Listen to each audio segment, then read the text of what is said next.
I was 6 months pregnant and pushing a Cheerio-munching toddler in the grocery cart. We stopped by the photo lab to pick up our Christmas pictures and kept shopping. There was a lot of lentils back in those days, a lot of rice and ramen noodles. We spent $42 on the week's groceries and left the store. On the way out, the security guard stops me, asks if he can look in my diaper bag, pulls out the pictures that I forgot to pay for. I apologize profusely, offer to pay for them. He chuckles his $8 an hour chuckle and says, "You had the chance to pay for them, lady." Escorts me to the camera room, groceries left outside, baby girl on hip. I notice myself on the TV monitor, wearing my favorite denim maternity shirt and cropped pants. I am startled by how responsible I look. You might want to call somebody to pick up your kid. I'd hate for DHS to have to take her. You don't understand. I cannot go to jail, not for this. I don't do that anymore. When my mom gets there to pick up my daughter, the cop arrives, and it's a woman, and I think maybe she'll have some sympathy, but she just tells me to watch my belly as she puts me in the cop car, says she won't handcuff me in front of my daughter as long as I don't start acting crazy. By the time we get to county, my cheeks are striped with mascara, and I am hunched over from the exhaustion of weeping. A woman just a bit older than me comes and sits down next to me.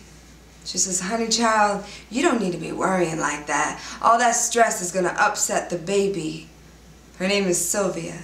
She has 2 gold teeth, a sparkle in her eye, and the sweetest giggle when she talks about the food in this place. I don't tell her that this is the 3rd time I've been here, that I know how bad the food tastes. I want her to think that I don't belong here.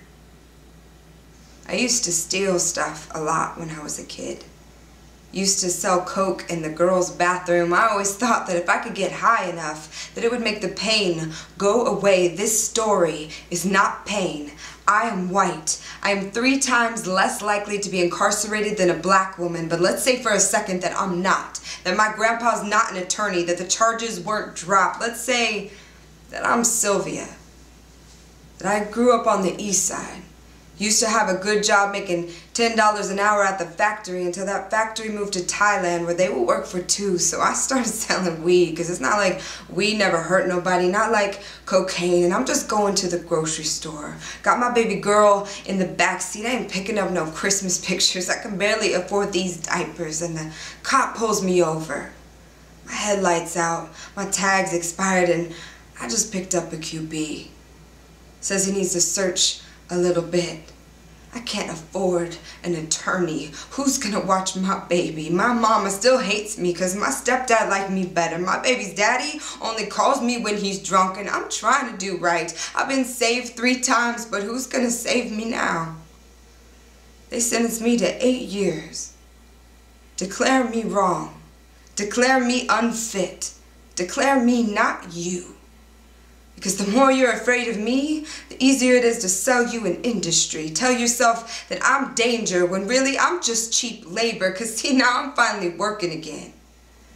Working for the state for 22 cents an hour. It's funny how well the system works.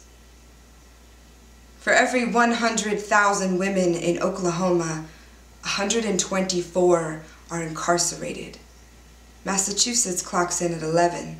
National average is 64. 75 of them are nonviolent offenders.